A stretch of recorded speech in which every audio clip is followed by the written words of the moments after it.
आज ऑनलाईन जाहीर होतोय। विद्यार्थ्यांना दुपारी 1 वाजता ऑनलाईन निकाल पाहता येईल। गुणपडताळणीसाठी विद्यार्थ्यांना 20 मे पर्यंत अर्ज करता येणार आहे। 12वीची परीक्षा 11 फेब्रुवारी ते 18 मार्च 2025 या कालावधीत पार पडली होती। कोणत्या वेबसाईटवर तुम्हाला निकाल बघता येईल बघूया आपण या वेबसाईट्स कुठल्या आहेत ते। results.digilocker.gov.in, mahahscboard.in, त्यानंतर hscresult.mkcl.org आणि results.targetpublications.org आणि results.navneet.com।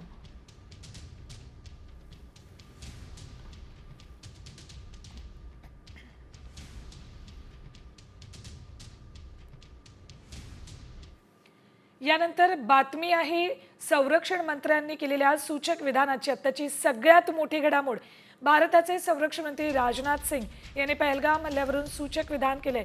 पंतप्रधान मोदींच्या नेतृत्वाखाली देशाला जे हवंय तेच होईल असं त्यांनी म्हटलंय।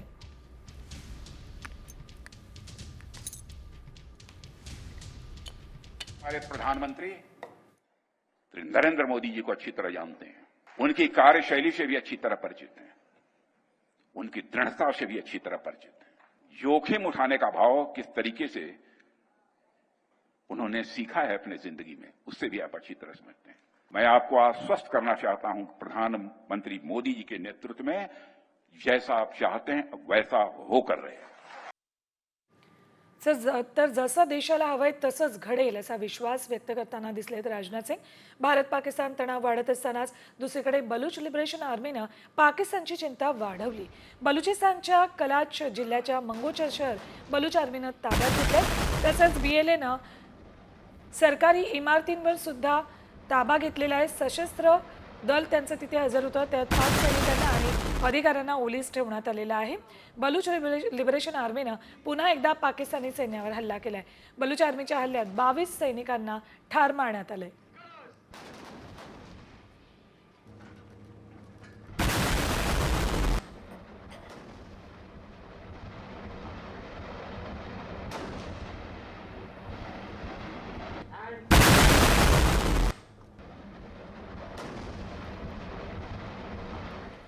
तर पाकिस्तानचा आणखी एक धोकादायक कट उघड झालाय। भारताच्या इशाऱ्यानंतर पाकिस्तान घाबरलाय। POK मधील नागरिकांना दहशतवादी कारवायांसाठी शस्त्र प्रशिक्षण द्यायला सुरुवात केली आहे। सुदनोट येथील मोकळ्या मैदानावर काही नागरिकांना ट्रेनिंग देत असल्याचं समोर आलंय। हातात बंदुका दिसत आहेत। भारतात दहशतवादी कारवायांसाठी या नागरिकांना तयार केलं जातंय असं बोललं जातंय।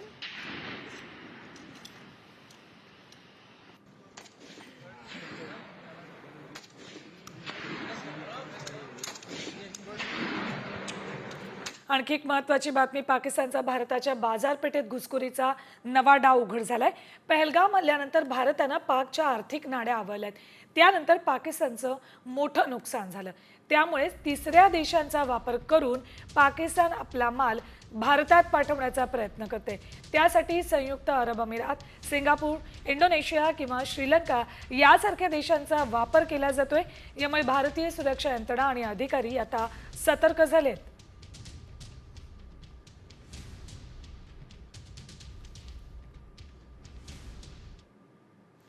आणखी एक महत्त्वाची बातमी आहे, पंतप्रधान नरेंद्र मोदी पहलगाम दहशतवादी हल्ला करणाऱ्यांवर कारवाई करतील असं MIM खासदार ओवैसींनी म्हटलेलं आहे। पाकिस्तानातून येणाऱ्या दहशतवाद्यांविरुद्ध आणि पाकिस्तानसारख्या अयशस्वी राष्ट्राविरुद्ध ते कारवाई करतील। तसंच पाकिस्तान भारतात येऊन कुणाला मारण्यापूर्वी 100 वेळा विचार करेल असंही ओवैसी यांनी म्हटलंय। करते हैं कि देश के प्रधानमंत्री पाकिस्तान से आए हुए आतंकवादी और पाकिस्तान जैसे एक फेल्ड स्टेट के खिलाफ वो एक मौसर कार्रवाई करेंगे, ऐसा इकदाम करेंगे कि दोबारा पाकिस्तान 100 मरतबा सोचेगा कि भारत की सरजमीन में आकर किसी को मारने के बारे में। तर सध्या ओवैसी आणि राजनाथ सिंग यांची महत्त्वाची विधानं चर्चेत आहेत। जम्मू काश्मीरमधील पहलगाममध्ये पर्यटकांवर झालेल्या भीषण हल्ल्याचं नवीन CCTV फुटेज समोर आले। साम टीव्हीवर ती दृश्य तुम्ही बघताय। 22 एप्रिलला झालेल्या हल्ल्यानंतर दहशतवादी जवळच्या जंगलात पळून गेले होते। मात्र हल्ल्यातून बचावलेले पर्यटक आणि स्थानिक सुरक्षेसाठी मार्केटच्या दिशेने धावले, हे या नवीन फुटेजमधून स्पष्ट झाले। या फुटेजमुळे हल्ल्याच्या तपासाला नवी दिशा मिळाली.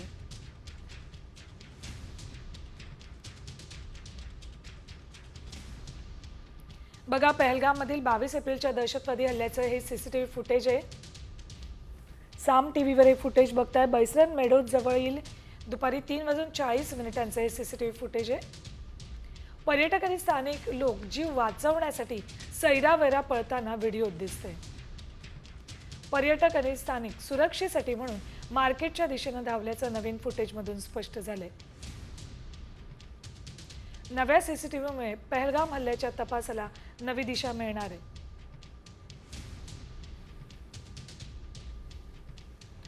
तर आणखी एक सर्वात मोठी बातमी समोर येते. पहलगाम हल्ल्यात दहशतवाद्यांना मदत करणाऱ्याचा मृत्यू झालाय. इम्तियाज अहमद मगरे असं याचं नाव आहे. तो 23 वर्षांचा होता. चौकशी दरम्यान पलायन करताना त्यानं थेट नदीत उडी मारली. यावेळी त्याचा मृत्यू झाला. नदीत उडी मारतानाचा व्हिडिओ आता समोर आलाय. त्यानं आत्महत्या केल्याचं बोललं जात आहे.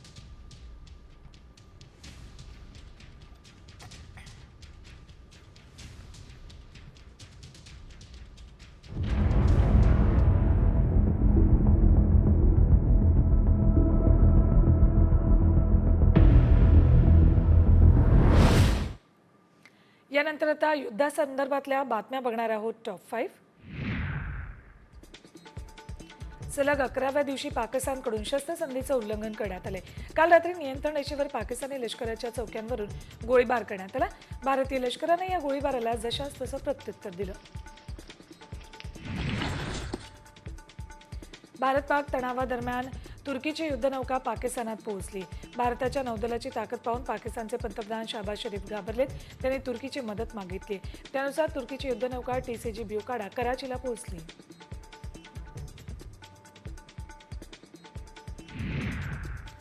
पाकिस्ताननं सुरक्षा परिषदेचे आपत्कालीन अधिवेशन बोलावण्याची मागणी केली.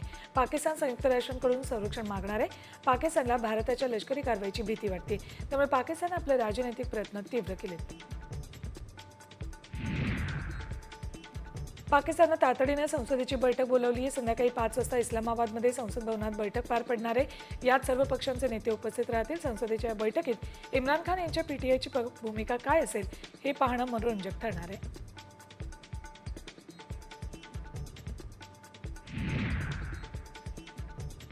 पहलगाम हल्ल्यानंतर पाकिस्तानमध्ये मोठ्या घडामोडी घडत आहेत. पाकिस्तान लष्करानं काल रात्री सर्वपक्षीय बैठक बोलावली होती. या बैठकीत सगळ्या राजकीय पक्षांना सध्याच्या भारत-पाकिस्तान परिस्थितीची माहिती दिली.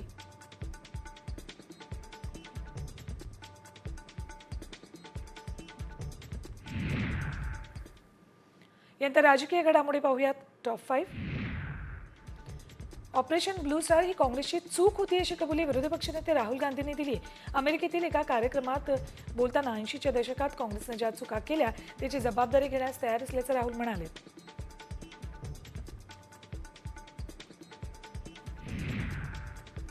वक्फ सुधारणा कायद्याला आव्हान देणाऱ्या याचिकांवर आज दुपारी 2 वाजता सुप्रीम कोर्टात सुनावणी होणार आहे.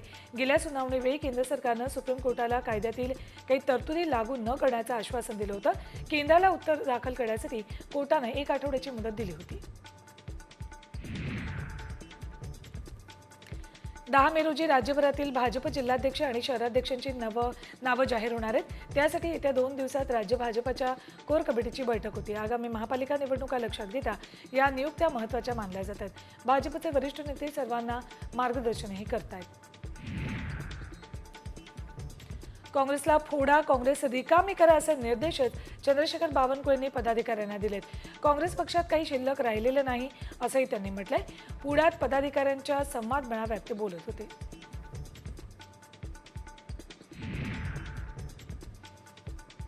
तर बावनकुळेंच्या वक्तव्याचा काँग्रेसनं चांगला समाचार घेतलाय. भाजपही काँग्रेसचे नेते खाणारी चेटकीण असा हल्लाबोल काँग्रेस प्रदेशाध्यक्ष हर्षवर्धन सपकाळ यांनी केला. काँग्रेसच्या जीवावर भाजप निवडणुका जिंकतो त्यामुळे पक्ष फोडतो असंही त्यांनी म्हटलंय.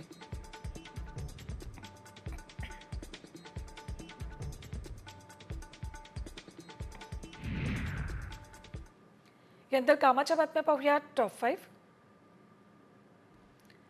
मुंबई ते नागपूर प्रवास आता अधिक वेगवान आणि आरामदायी होणार आहे. लवकरच या मार्गावर वंदे भारत एक्सप्रेस धावणार आहे, त्यामुळे प्रवाशांना जवळपास 5 ते 6 तासांची मोठी बचत होणार आहे. ही सेमी हायस्पीड ट्रेन महाराष्ट्रातील 2 महत्त्वाच्या शहरांमध्ये कनेक्टिव्हिटी मजबूत करणार आहे. यामुळे मुंबई ते नागपूर प्रवास काही तासात पूर्ण होणार आहे.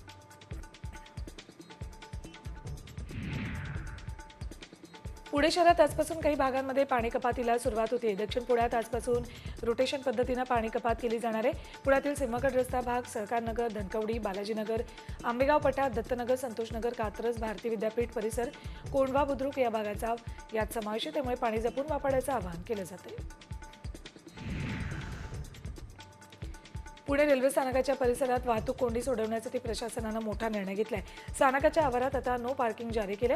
प्रवाशांची ने-आण करणाऱ्या वाहनांना आणि रिक्षांना मुभा असेल. शिक्षकांसाठी अत्यंत महत्त्वाची बातमी. शिक्षकांवर सध्या अध्यापनाशिवाय अन्य कामांचा भार अधिक आहे, त्यामुळे गुणवत्तेवर परिणाम होऊन शाळांमधील पटसंख्या झपाट्यानं कमी होते. त्याच पार्श्वभूमीवर आता शिक्षकांना विकेंडला कामं करावी लागणार आहेत. शनिवारी शाळा सुटल्यावर आणि रविवारी शिक्षकांना अशैक्षणिक कामं दिली जाणार आहेत. 15 जूनपूर्वी यासंबंधीचा शासन निर्णय काढला जाईल. 10वीच्या निकालाची प्रतीक्षा आता संपली. 10वीचा निकाल 5 ते 10 जून दरम्यान लागणार आहे. लवकरच याबाबतची तारीख जाहीर केली जाणार आहे. 10वीची परीक्षा 21 फेब्रुवारी ते 17 मार्च दरम्यान पार पडली.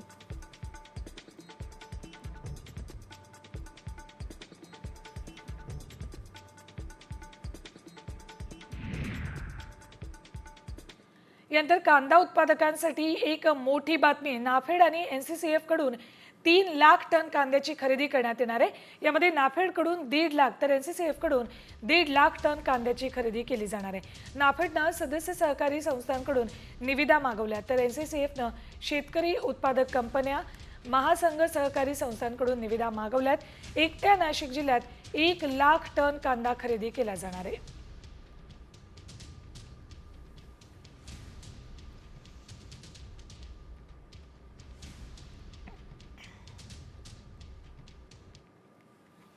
तर कांदा उत्पादकांसाठी महत्त्वाची बातमी होती. यानंतर राज्यातल्या बदलत्या वातावरणासंदर्भातल्या बातम्या टॉप 5.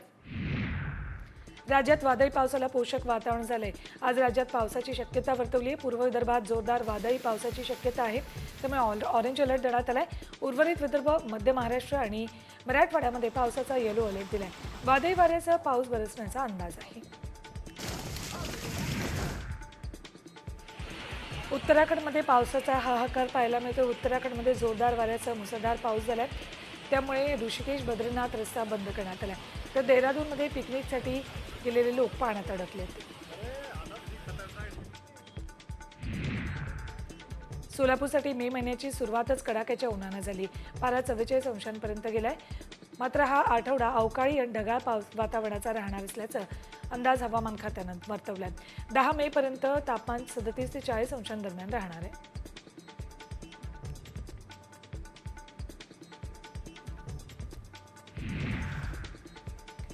यवतमाळ जिल्ह्यात तापमानावर थेट परिणाम जाणवायला सुरुवात झाली आहे.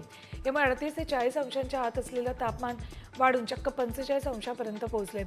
वाढत्या उन्हामुळे नागरिकांनी कामांच्या वेळा बदलवल्या आहेत. यामुळे दुपारच्या वेळी रस्त्यावर शुकशुकाट पाहायला मिळतोय. हवामानातल्या अचानक बदलामुळे दुपारच्या सत्रातील अलिबाग ते मुंबई बोटींच्या फेऱ्या रद्द कराव्या लागल्यात. यामुळे मुंबईतील पर्यटकांना मोठा फटका बसलाय. पुढील 2 दिवसात रायगडच्या काही भागांमध्ये वादळी वाऱ्याच्या पावसाची शक्यता हवामान विभागानं वर्तवली आहे. त्यामुळे नादुरुस्त आणि कमकुवत बोटी बंद ठेवण्याच्या सूचना देण्यात आलेल्या आहेत.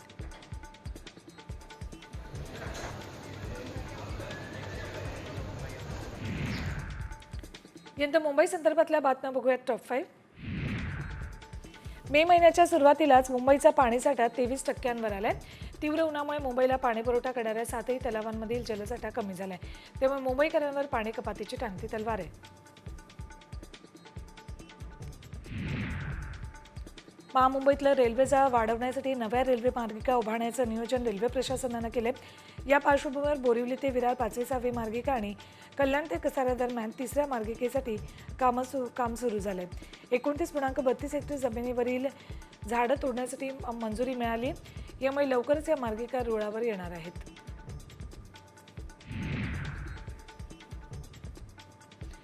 पार्ल्यातील जैन मंदिरावर झालेली कारवाई नियमानुसारच असल्याचं शपथपत्र मुंबई महापालिकेनं उच्च न्यायालयामध्ये दाखल केले. ही कारवाई मुंबई महापालिकेनं नियमानुसार आणि संपूर्ण प्रक्रिया पूर्ण करूनच केली असं या शपथपत्रात नमूद केले.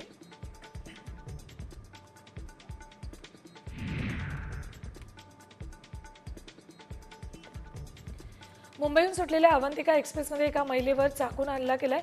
ही महिला मुंबईहून इंदोरला जात असताना तिच्या डब्यात असलेल्या लोकांसोबत वाद झाला. या वादातून तिला मारहाण करण्यात आली. तिच्यावर चाकूनं वार करण्यात आले. दरम्यान या प्रकरणी पोलिसात गुन्हा दाखल केला असून 4 आरोपींना ताब्यात घेतले. महाराष्ट्रातील सर्वात मोठ्या रोजगार मेळाव्याचं आयोजन मुंबईच्या मालाड पूर्वेकडील देंडोची परिसरात करण्यात आले. मनसे विभाग अध्यक्ष ॲडव्होकेट भास्कर परब यांनी या मेळाव्याचं आयोजन करण्यात आले. या मेळाव्याच्या माध्यमातून 5,500 रोजगार उपलब्ध करून देण्यात येणार आलेत.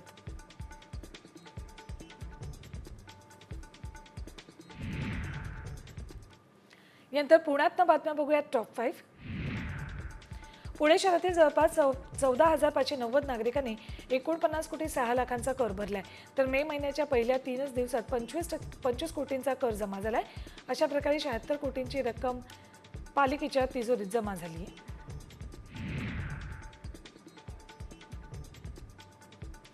सिमेंट काँक्रीटच्या भडीमारामुळे पुणे शहर तापतंय असं पर्यावरण तज्ज्ञांचं म्हणणं आहे. तसंच पुण्यात होणारी विकास कामं ही मानव केंद्रित असून पर्यावरणपूरक नाही आहेत. यामुळे पुणे शहराला सूज येते असंही त्यांनी म्हटलेलं आहे. सलग 10 दिवसांपासून पुण्यातला पारा 40 अंशांच्या वर गेलाय. पुण्यातील सिंहगड रोडवर नव्यानं उभारण्यात आलेल्या पुलावर वाहतूक कोंडी निर्माण झाली होती. त्यामुळे ही परिस्थिती पुन्हा उद्भवू नये यासाठी पोलीस आयुक्तांनी पाहणी केली. या दरम्यान वाहतूक सुरळीत करण्यासाठी सिग्नलची वेळ वाढवणं, पुलाच्या बाजूला अतिक्रमण काढण्याबाबत चर्चा केली आणि वाहतूक कोंडी होणार नाही असं आश्वासनही देण्यात आलं.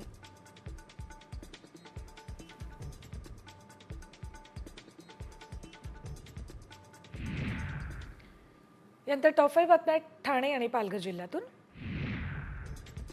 डोंबिवली स्टेशन बाहेर पुन्हा फेरीवाल्यांचं बसस्थान बसले. शहरातल्या सुशोभीकरणाचा श्वास कोंडलाय. केडीएमसीचे मात्र या प्रकाराकडे दुर्लक्ष झालंय.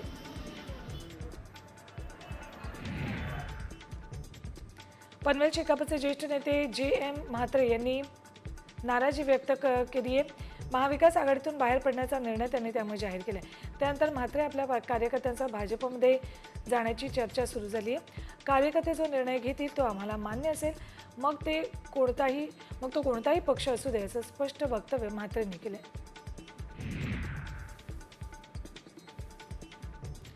कल्याणमध्ये बैल बाजार परिसरात कत्तलखाना सुरू असल्याचं उघड झालंय.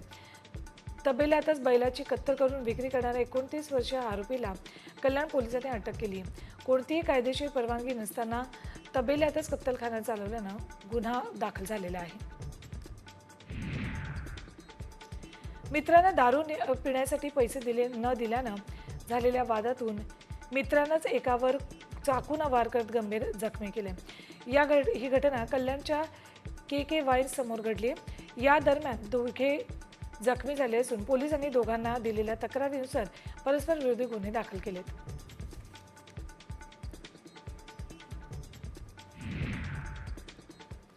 यानंतर विदर्भातल्या बातम्या बघूयात टॉप 5. वाशिम शहराला पाणी पुरवठा करणाऱ्या एकबुर्जी प्रकल्पात सध्या 10% जलसाठा शिल्लक राहिले. शहराला 10 दिवस आड पाणी पुरवठा सुरू आहे. हा मृत जलसाठा असल्यानं गढूळ पाणी पुरवठा होतोय. वाढत्या तापमानामुळे पाणी पातळी झपाट्यानं घटत चाललेली आहे. त्यामुळे परिस्थिती अधिकच बिकट होणार असल्याचं दिसतंय. बुलढाण्याच्या शेगावातील खामगाव रोडवर मॉर्निंग वॉकला गेलेल्या एका बँक कर्मचाऱ्याचा अपघातात मृत्यू झालाय. महेंद्र सोंडकर असं 54 वर्षीय मृत व्यक्तीचं नाव आहे. प्रत्यक्षदर्शींनी दिलेल्या माहितीनुसार एक पांढऱ्या रंगाचं भरधाव वाहन सोंडकर यांना धडक देऊन निघून गेलं. पोलिसांनी वाहन चालकाविरुद्ध गुन्हा दाखल केला आहे. यवतमाळमध्ये एका शेतकऱ्याची तब्बल 27 लाखांची फसवणूक करण्यात आली. बायो चुल्हा प्रकल्प चालू करण्यासाठी नामांकित कंपनीचं लेटरहेड बनवून ही फसवणूक करण्यात आली. या प्रकरणी शेतकरी योगेश कांबळेंनी पोलिसात तक्रार दाखल केली. यावरून छत्तीसगडमधील प्रतीक कुमार सिंग विरोधात फसवणुकीचा गुन्हा दाखल केला.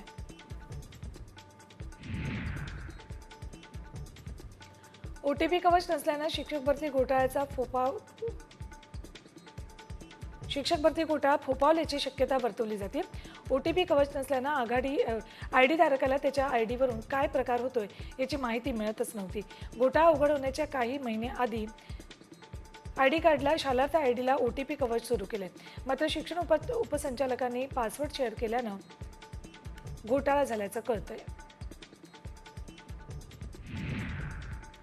नागपुरातील बजाजनगर पोलिसात शिंदे सेनेचे पदाधिकारी विनयभंग आणि फसवणुकीचा गुन्हा त्यांच्या विरोधात दाखल झालाय.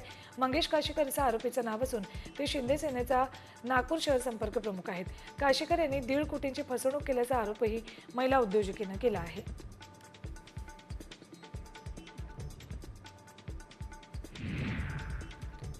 यानंतर उत्तर महाराष्ट्रातल्या बातम्या टॉप 5. धुळे जिल्ह्यात शिवशाही बसला पसंती मिळताना दिसते. धुळ्यात गेल्या काही दिवसांपासून पारा वाढत चाललेला आहे. शिवशाही बस गेले काही महिने पूर्णतः बंद होण्याच्या मार्गावर होती. मात्र पारा वाढत चालला असल्यामुळे पुन्हा एकदा शिवशाहीला पसंती मिळताना दिसते. जळगावच्या परधाडेमध्ये शेतीतील 20 तारांमधून उडालेल्या ठिणगीमुळे कापून ठेवलेल्या चाऱ्याला आग लागली. या 2,50,000 मका आणि चारा जळून खाक झालाय. या आगीमुळे शेतकऱ्याचं मोठं नुकसान झालं.